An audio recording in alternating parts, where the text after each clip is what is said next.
Good day everyone! Ayan, siomai na masarap tayo for today. Ayan, at lagyan natin ng medyo more delicious ang ating siomai. Tcharam!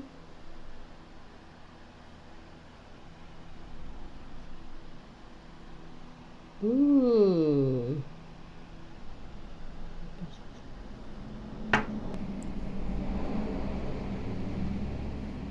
Delicious siomai. Ayan, ulam sa tag-ulan. Ayan, para maiba naman. Sarap.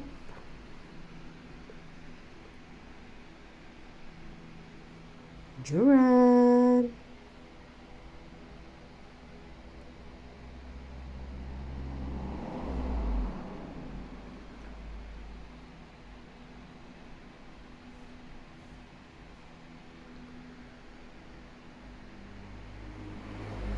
Ayan, kain na tayo. Ano ba ang inyong ulam sa inyong lunch? Ayan, ang lakas ng bagyo dito sa amin, ano? Ayan, so medyo tumila na, praise the Lord. So, ayan. So, kaya nag-crave tayo ng siomai. At, syempre, sa ganitong ulam, ang bagay na kanin ay ganyan, matigas ang pagkasaing sa ating dinorado rice. O, diba? Delicious. Look at that. Sarap. O, diba? So, pag malata ang pagkasaing, hindi babagay sa ating siomai. Ayan. So, minsan, para kumpleto ang saya natin sa pagkain, dapat everything is combined. Yes, sarap niyan. Ayun. So, ano pang hinihintay natin? Let's eat!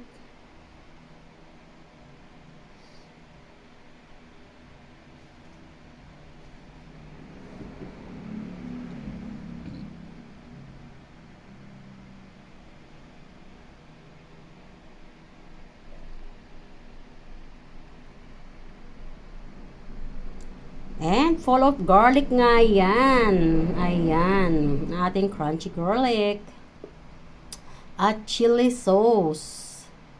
At syempre, para mas healthy, nilagyan ko rin yan ng chives. Yes. Fresh chives. Diba? Ang sarap niyan. Ayan, halika, kain na tayo. Ayan. Delicious. At syempre, ang aking drinks ay ng sinaing na masarap. O, diba? Super healthy. Let's eat, buddy. Patitikim ko nga sa aking guwapo. Diba? Sarap ako, ya? Ang pawis niya, guys. Oh, diba? Sarap? Yummy? Yummy, sabi ng aking guwapo. O, diba binata na yan? May tagyawat na nga ang tagyawat. Ayan. So, let's eat mga buddy. Ayan. Kainan na po tayo. Yay! Kakain na kami. Let's eat. Ayan, sarap ng ulam natin. So, kung kahapon ay crunchy bibi bangos, ngayon yun pa rin. Yes, pero another type of marination yan with crunchy garlic chips. Ayan, ang sarap. Tingnan nyo yung garlic chips, At ang partner naman niya ngayon ay crunchy banana chips. Ayan. Look at that. At syempre, iba naman ang sausawan. Ang sausawan naman natin ngayon ay kalamansi squeeze at kasama nga yung kanyang skin dyan sa ating sausawan. And yes, mataas din po ang benepisyo ng kalamansi na pinag-squeezan. Yes, mataas po yung vitamin C at yung kanyang balat ay mayroong antioxidant na magpo-protect ng ating body. Siyempre, chili, hindi mawawala yan. Pag sausawan, masarap yan, no? And siyempre, ang ating Knorr seasoning, yan po ay Knorr Seasoning Light. Ayan, Knorr Seasoning, baka naman, by Ajinomoto. At siyempre nga, may dessert tayong langka. Yes. Look at that. At ang kanin, the same thing. Ginorado. Yes, dahil dalawa kami ng aking growing boy na guwapo. Hello, growing boy. Guwapo, di ba? Binata na yan, guys. Guwapo naman yan. O, ayan. Ayan, kakain na tayo. Siyempre, pag ganyan ang pagkain, huwag mag-soft drinks, huwag nang mag-juice, no? Water is fine. Healthy living. Yes. Ayan. Delicious. Delicious. So, alam nyo guys, hindi talaga ako magsasawa pag ganito ang pagkain. Napakasarap niyan. Yes. Ayan, halika. Tingnan natin para masaya.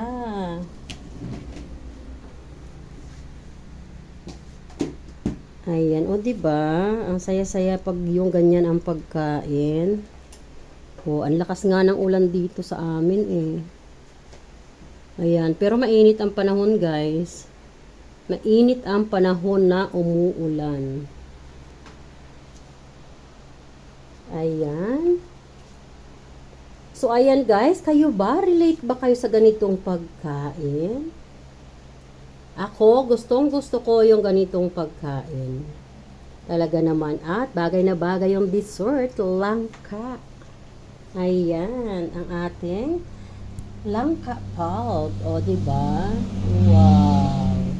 Delicious! So, let's eat. Sa sausawan pa lang. Talaga namang, mapapa, oh lala, baby. At pag ganito nga kasarap ang pagkain, ay medyo napapakanta ako. Dito po sa amin, sa bayan ng Quezon, hindi kayamanan, pag masipag ka di ka magugutom. Discarding kailangan para maalwan ang buhay. Huwag tatamad-tamad, huwag chismosa, at nang hindi masaklap ang buhay. O, diba? Kantahan mo na yan para masaya ang buhay. Ayan. At dahil nga dyan, Tita Wena saying thanks everyone for watching and I love you all, guys. Ang sarap ng banana chips ko, guys. Oh, very crunchy yan. Look at that. Ang crunchy banana chips. Oh. Oh, la la, baby. Wow.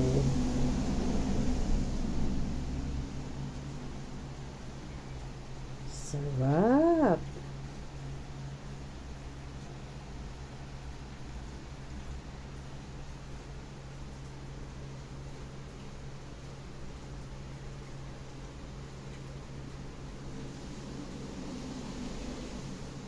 Pasmado na yung kamay ko, guys. Nag-wiggle siya pag yung may hawak akong camera. Ayan. So, kaya kayo, pag kayo namlansya, o kaya ay kung anong ginawa nyo, huwag ka agad magbasa, no? Ayan. Ako kasi ay physiotherapist, guys. Yes. So, kaya ang aking kamay ay medyo pasmado na. Ayan. So, guys, Tita Wena saying, don't forget to keep loving one another. Thanks everyone for watching. I love you all. God bless.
Merienda time.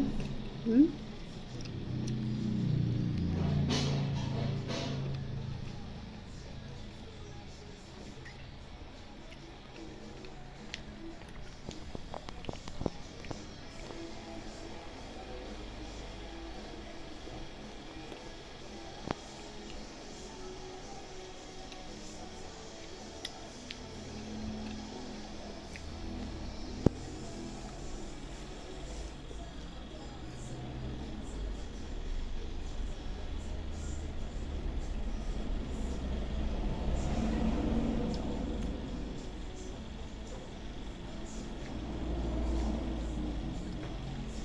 Ba yan?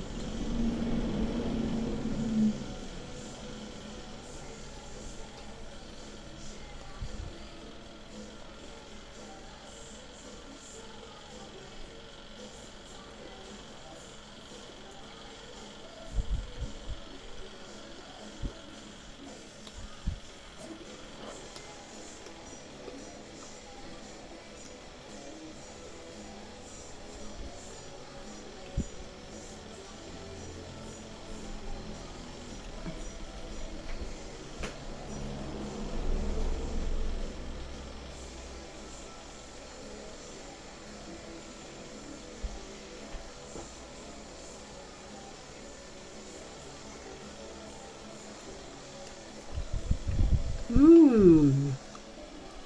Cheesy pizza.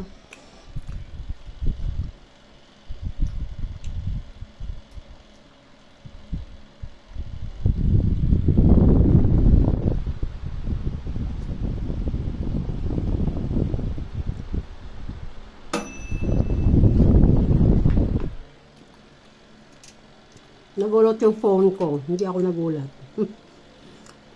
Pag tunog ng oven, nagulat yung phone ko. Hmm?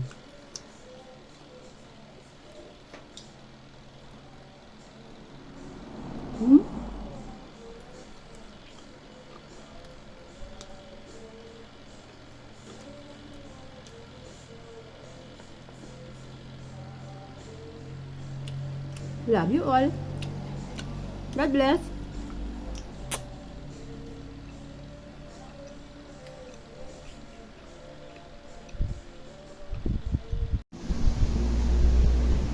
Delicious.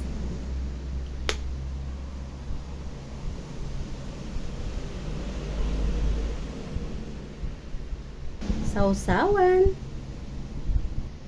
Dessert lang ka.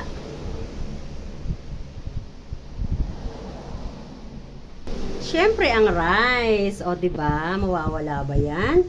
Ayan.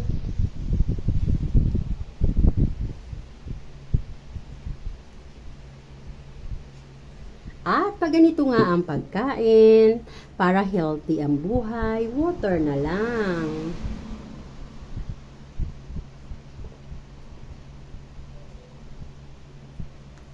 I love you all, guys.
Delicious siomai. Wow, sarap.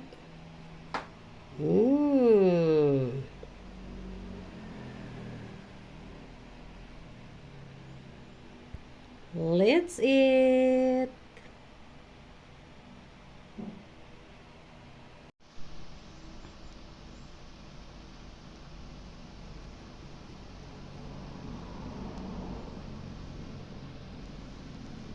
siomai.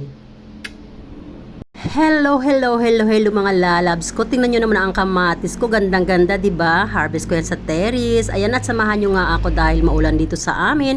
Ito ang ulam na niluto ko. Ang sarap ng okra ko, freshly harvested. Pero hindi ko yan tanim. Yan ay padala ng mahal kong hipag na si Hilin Magnay Pera, asawa ng aking kapatid. At ang aking sausawan nga ay napaka-healthy kasi may parsley. Yes! Ang aking sausawan ay nor seasoning, calamansi, sili at parsley. At syempre, ang ating baby bangos ay bagong huli. Yes, manamis-namis siya. Ang sarap. Pinakrunchy ko siya, guys. Wala kang tapon dyan. Buntot, tinik, ulo, very crunchy. Talaga namang, you will love it. And you will like some more and more. Kanin pa more. Kaya naman, pag ganito nga ang ulam, magsaing na ng marami para hindi mabitin. Otherwise, baka manghingi ka ng kanin sa kapitbahay, nakakahiya naman. At ang ating okra nga, ang tamis nito, guys. Napakaganda ng variety ng okra na to kasi malambot yung texture niya. Yung outer skin niya, napakalambot. Ang tawag sa amin ay luno. Mayroon kasing ibang klaseng texture ng okra na medium mayapa. Ito, guys, napakalambot, napaka-smooth ng texture. I love it. So, bagay na combination, no? At tingnan nyo naman, mayroon pa nga yung sliced tomatoes. Siyempre, kailangan may design para presentable sa ating table. At ito ay pwede nyo ring gawin, no? Para naman, from my table to your table. Ang sarap kasi kumain, lalo na pagod ka, no? Yung ang haba ng oras ng house chores mo from morning, 'di ba? Outside and inside your house, 'di ba? And even the garden na kalkal mo na, sobrang pagod, 'di ba? Tapos ganito yung pagkain mo, tapos ang kanin mo bagong luto, yung tipong kaiin-in pa lang, napakasarap. Yes. Ay guys, sinasabi ko sa inyo sobrang sarap nito. At ang aking sausawan nga, tingnan mo naman. Sobrang sarap niyan. Bagay na bagay silang partner, talaga nakakatanggal ng stress.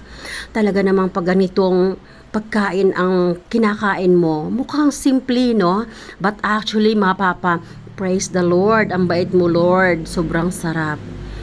It is really good combination. Perfect combination actually. Sabi ko nga, praise the Lord. Ang sarap. Ang bait-bait ni God. Lagi niya ako binibigyan ng perfect ulam. Sa mga simpleng pamamaraan, talaga naman, it's get perfect. Yes.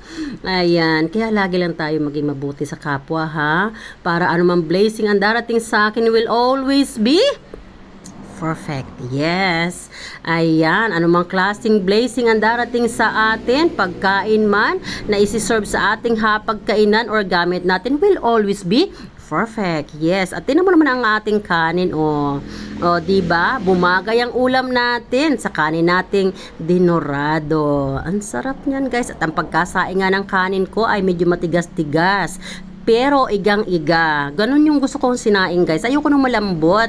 Parang pagkain ng wala ng ipin, no? So gusto ko medyo matigas yung pagkasaing. At ang sausawan, look at that. Talaga namang napaka-eager ng sili. Ganyan nga ang gusto kong luto. Gusto kong pagkagawa ng sausawan. Yes. At ang ating okra, half cook lang yan, guys. Yes. At hinugasan ko ring mabuti yung okra kahit pa nga freshly harvest. You know why? Yung pinaglagaan po niyan ay iinumin ko rin. Yes. Pinigaan ko ng kalamansi. Nilagyan ko ng kunting asin. You know why? Napakaganda po sa katawan nung ang ating pinaglagaan ng okra. Yun po ay nakakalinis ng blood sugar.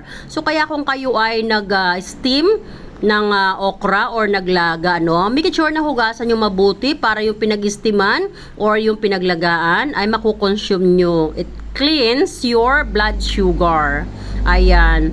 So kung kayo po ay sugar elevated, makakatulong po yung pinaglagaan ng okra at yung okra din, no, at the same time para maisaayos yung inyong blood sugar level. Yes, so hindi nyo na kakailanganin ng insulin. Yes, meron nga kaming neighbor dito. Hindi naman totally neighbor. Medyo 7 blocks away, no? Ang taas daw ng kanyang sugar level. At then, in-advisean siya ng doktor na mag-insulin. Then, naghihiram siya sa akin ng pera. Saan ako kukuha ng 5,000 para ipahiram sa kanya? Isa pa, may utang pa nga siya sa akin. Hindi pa nagbabayad. Yes. And then, in-advisean ko siya, marami ako ditong serpentine. Sabi niya, ang pait nun. Sabi ko, marami kang arte sa buhay. Paano mo gagalimutin ang sarili mo? Sabi ko, ako nga, sinitiis ko yung serpentine, ilalagay ko sa bread, no? Binibilot ko ng maliit na maliit yung serpentine and then ilalagay ko sa loob ng bread, no? Or kaya sa fruits, sa saging. Para may mga paraan, di ba? Para makonsume natin. Ayan, para maging safe tayo. Ay nako, sa panahon ngayon, dapat tayo ay marunong ng mga teknik. Huwag nating iasa sa iba yung ating kagalingan, yung ating secured ng ating sarili. Dapat we have to learn. Tandaan natin, ang bawat isa sa atin ay may kanya-kanyang pinagkakaabalahan sa buhay. So, we should don't disturb one another. Helping one another is good, no? It's really feels so good to help people. But, if the people only deserve to help, tandaan natin yan. And thanks for watching. God bless. Hello mga lalabs ko. Tingnan nyo naman ang kamatis ko. Gandang-ganda, diba? Harvest ko yan sa terrace. Ayan, at samahan nyo nga ako dahil maulan dito sa amin. Ito ang ulam na niluto ko. Ang sarap ng okra ko, freshly harvested. Pero hindi ko yan tanim. Yan ay padala ng mahal kong hipag na si Helen Magnay Pera, asawa ng aking kapatid. At ang aking sausawan nga ay napaka-healthy kasi may parsley. Yes! Ang aking sausawan ay Knorr seasoning, calamansi, sili at parsley. At syempre, ang ating baby bangus ay bagong huli. Yes, manamis-namis siya. Ang sarap. Pinakrunchy ko siya, guys. Wala kang tapon dyan. Buntot, tinik, ulo, very crunchy. Talaga namang, you will love it. And you will like some more and more. Kanin pa more.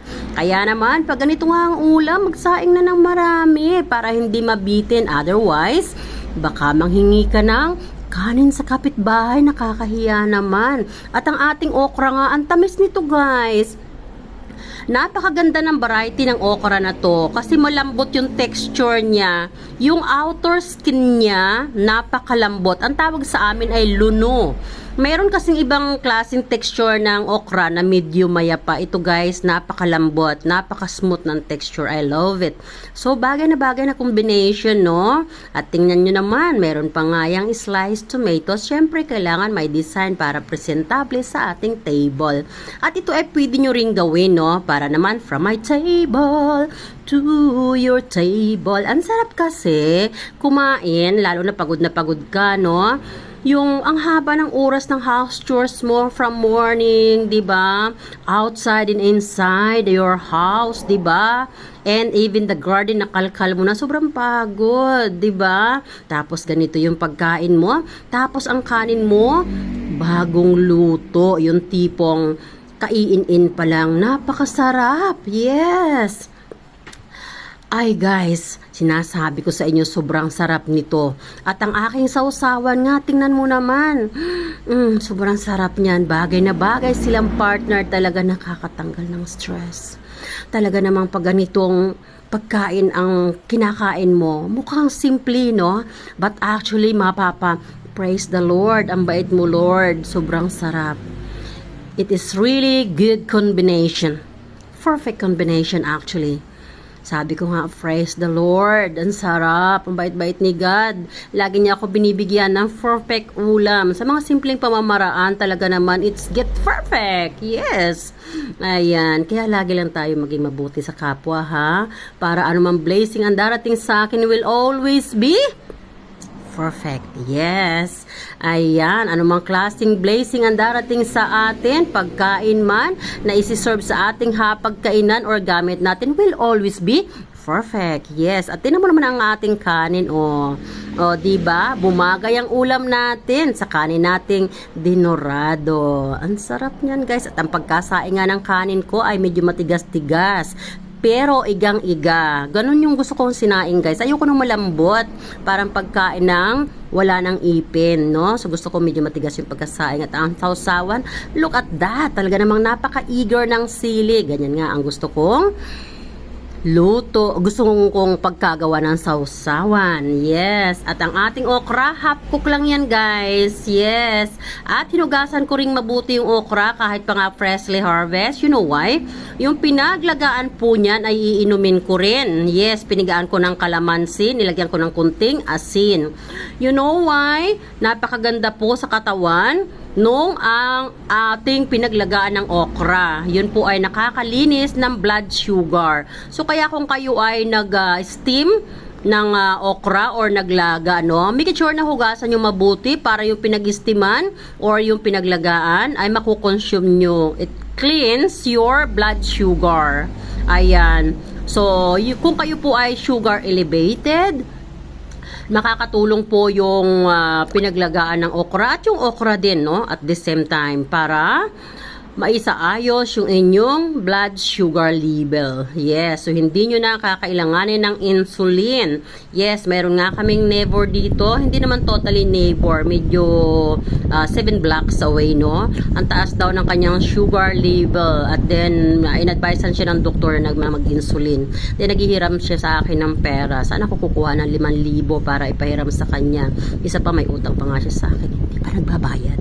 Yes. And then, in-advisean ko siya, marami ako ditong serpentine. Sabi niya, ang pait nun. Sabi ko, marami kang arte sa buhay. Paano mo gagalimutin ang sarili mo? Sabi ko, ako nga, sinitiis ko yung serpentine, ilalagay ko sa bread, no? Binibilot ko ng maliit na maliit yung serpentine and then ilalagay ko sa loob ng bread, no? Or kaya sa fruits, sa saging.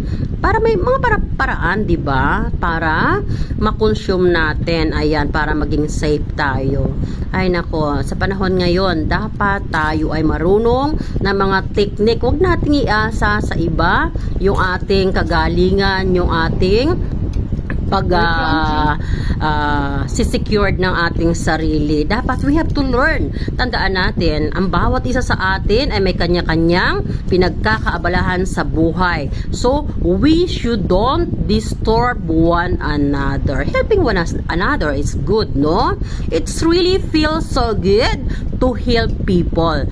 But, if the people only deserve to help, tandaan natin yan. And thanks for watching. God bless.